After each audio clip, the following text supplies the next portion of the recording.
r/datingoverthirty. Marbler Princess says, is this a normal outlook for men to develop regarding a dream girl? I have a guy friend 41 male that I've 35 female been friends with for years. Recently we were talking about dating in general and he said something that I just find depressing and sad.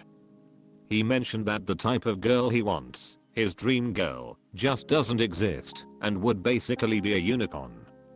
Says he's just dating at this point to find someone he loves and to match his needs, but that one woman to make him feel safe and at peace with fully just doesn't exist.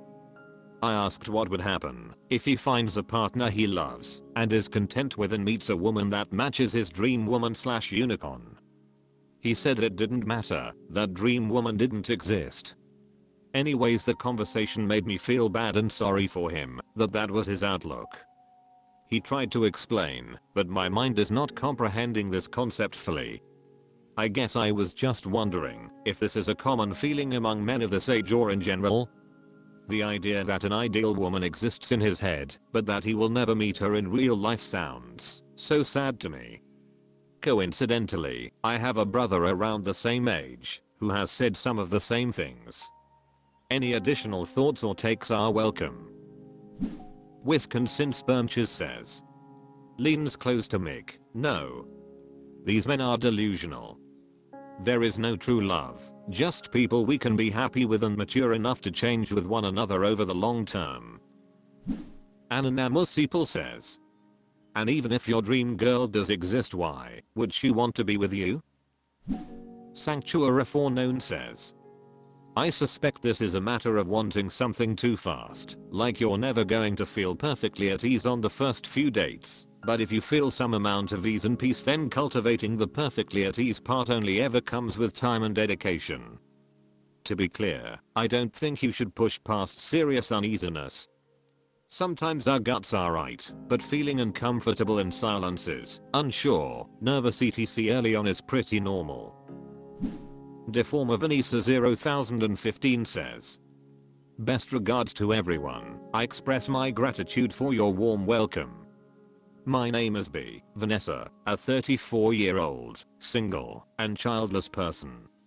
I'm eager and determined to embark on the journey of building a new family unit. Dismalto 5373 says, a lot of women deal with this too, including myself. My ideal guy doesn't exist either, and if by some small chance he does, he's not going to want to build a life with me. I don't think it's sad, just reality for many of us. I guess I watched too many romantic comedies and Hallmark movies because a loving, respectful, decent looking protector with a good/smart work ethic were plentiful in that universe, but hiding from me in real life. Valuable Leg 4012 says, I think he's not talking about a person more, so the character traits he wants in his dream women. And honestly, someone who makes him feel safe and at peace is all he can't find. So I get where he's coming from. Those two things are so much more important than a lot of other things you might find lacking from a person. He's right, he's literally looking for a unicorn, because that doesn't exist anymore. I feel the exact same way. r/datingoverthirty. Economy Cup 4337 says, Timeleft app, a quick review. I asked a couple of weeks ago in the daily thread if anyone has tried the Timeleft app before, and I got a couple of responses saying they were curious about it and to let them know if I go. I've now been twice and wanted to post my 2 cents. What is Timeleft and how is the sign up? Timeleft is an app that matches you with strangers for dinner. It is every Wednesday at 7. It markets itself as a way to make friends, that is. Not a dating app, but there were people at both my dinners who were clearly hoping to make a romantic connection. When you sign up, you fill out a basic questionnaire that takes about 10 minutes. This is partly a personality test for the algorithm to choose who would be good matches for dinner. As well, they have you choose the price of the restaurant you'd like to go to, that is. dollar sign, dollar sign, dollar sign, and dollar sign, dollar sign, dollar sign, what you eat / don't eat, that is. Vegetarian and vegan, and they give you a choice of neighborhoods. I chose the dollar sign option, and entrees at both restaurants were between $20 to $30. Once you sign up, you can pay for a one-time dinner for $16 or a subscription. The longer the subscription, the cheaper it is. I did a one-time purchase for $16, and I was given a coupon for a second time at 30% off the second time. I'm probably going to purchase a 3-month subscription soon. The process of setting up dinner on Tuesday at 9 AM, the app will update with some basic information about who you're meeting. This is basically their profession, zodiac sign and nationality. It really isn't much. On Wednesday at 9 AM, the app updates with where you'll be eating. Dinner starts at 7, and you have the ability to communicate with your dinner companions if you'll be late on the app. At 8, the app will update again and give a location of a bar to go after dinner. The bar is the same for all dinners, so if you go you'll have the opportunity to meet other Timeleft people. There's also a game on the app, which is just a series of icebreaker type questions. My first dinner was at an interior Mexican restaurant. It was somewhere I'd never been to, but it is well regarded. The app had matched 3 men and 3 women, but one of the women was a no-show. The 4 people I met were all brand new transplants to the city, which makes sense, and that was a bit disappointing to me. The conversations we had were fine, but I wasn't really excited about them. I didn't meet anyone there that I would want to hang out with again. At 8, the app updated to suggest a bar a couple of miles away.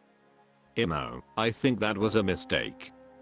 The restaurant and the bar should be easily walkable, and as a result I didn't bother going to the bar afterwards. My second dinner was at a wine bar / restaurant. It's actually on my internet date rotation for a good glass of wine. This time, there were a total of 7 of us, 3 men and 4 women. I had an absolute blast with them, and we all got along really well. Multiple connections were made, and it seemed easy to make friends with them.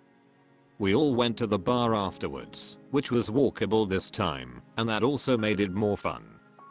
It was great to meet the other Timeleft people at the bar, and everybody was super friendly with each other.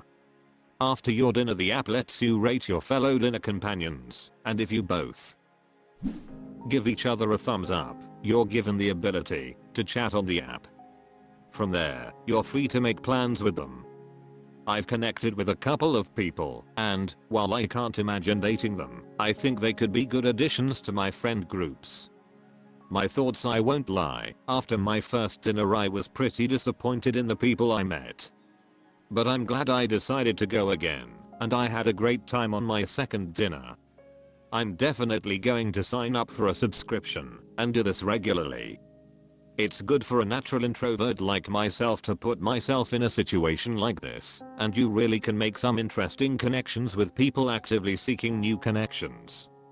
There were a couple people using it to meet a potential partner, but I don't think I'd suggest it for that.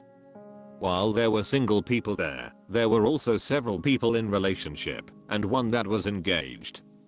You also don't know if you'll be sitting with anyone you find attractive. I haven't sat with anyone that I would date.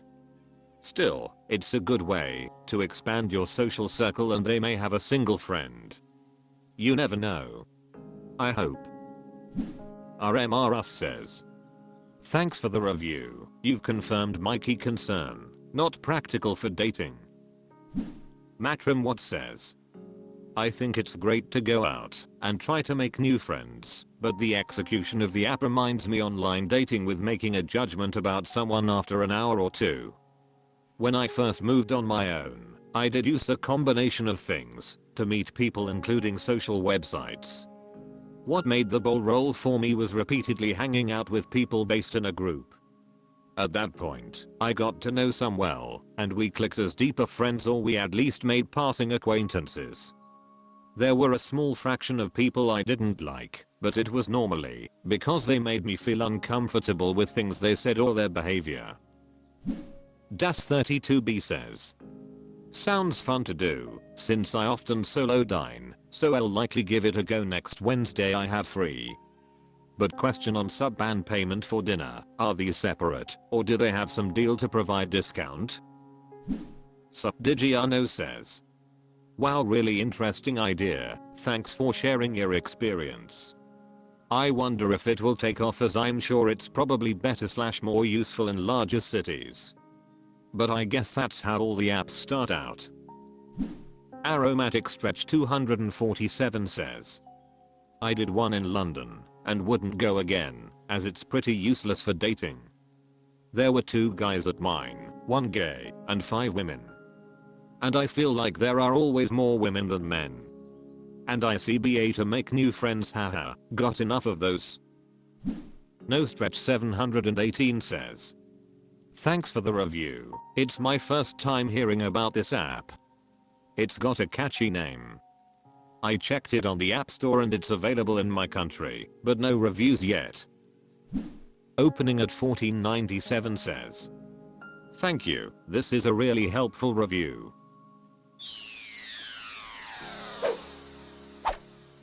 That's all for this video, thank you for watching, please subscribe.